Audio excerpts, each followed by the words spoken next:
Tinutugis ngayon ng lalaking nahuli cam na nanloob sa isang bahay sa Navotas. Tangay niya ang cellphone at perang pang-tuition sana na isang college student. Nakatutok si Gabriel Gonzalez.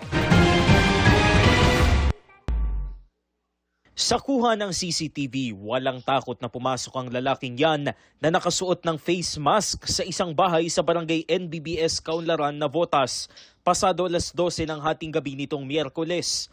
Akala mong residente siya roon, pero pag nanakaw pala ang pakay niya. Sinilip niya muna kung may ibang tao bago siya dahan-dahang umakyat sa second floor. Maya-maya, kita ang lalaki na may tangay ng bag at saka umalis. Ang bag, naglalaman daw ng cellphone at 25,000 pesos na pang tuition sana ng biktimang incoming third-year college student. Dapat po talaga mag-enroll kami ngayon. Pang tuition niya at yung isang backup phone niya po.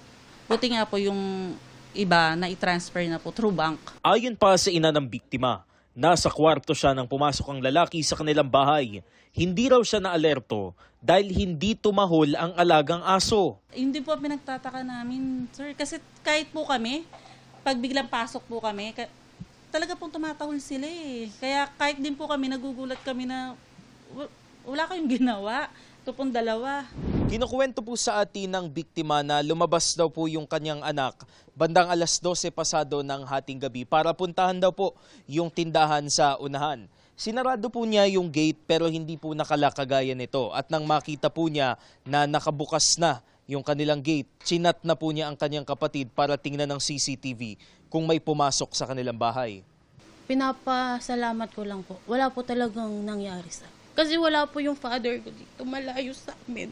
Paniwala ng barangay, matagal nang inobserbahan ng lalaki ang galaw ng pamilya. Pagkaka-analyze ko po, parang minanman na ho talaga eh. Akala mo nga, taga-room siya eh. Yung dire-diretso lang ho siya, wala siyang takot na ano eh. Yung buong sala, inikot niya hanggang sa umakyat siya. Second floor. Mayroon daw mga tip na natatanggap ang barangay patungkol sa salarin at bineberipika pa nila ito. Ang pamilya nagreklamo na para maimbestigahan ang insidente. Pinasisiguro ho namin. Pero sa ngayon po, pinalerto ho namin yung lahat ng tanod namin. Paglabas sila ng siguraduhin lang nakalaki yung mga gate nila o pintuan. Nananawagan ang mga otoridad sa may mga impormasyon ukol sa salarin na ipagbigay alam ito sa kanila. Gabriel Gonzalez, Nakatutok, 24 Oras.